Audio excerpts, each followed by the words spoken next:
এজন্য আমরা সবাই বিশ্বাস করি যে আজকে এখানে আল্লাহ আমাকে প্রেরণ করেছেন, আপনাকে প্রেরণ করেছেন মেসেজ দেওয়ার জন্য, বার্তা দেওয়ার জন্য, জীবনকে পরিবর্তন করার জন্য। মহান রব্বুল আলামিন আজকের এই মাহফিলে আসার কারণে আমাদের জীবনে যেন ভালো পরিবর্তন করে দেয়, আমাদের আমলে যেন আরো শক্তি দান করে, আমাদের ঈমানকে যেন সুদৃঢ় করে দেন, আল্লাহর প্রতি লোভ ভালোবাসা যেন আমাদেরকে আরো বৃদ্ধি করে দেন।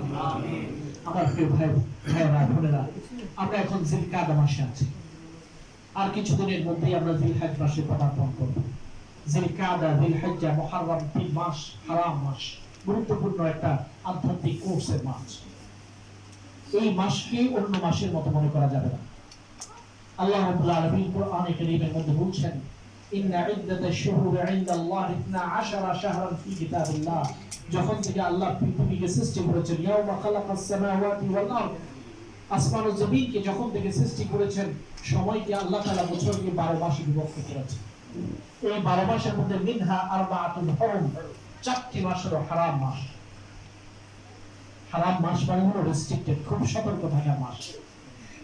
ফালা তাযলিমু ফীহিন্না আনফুসাকুম, এই মাসগুলোতে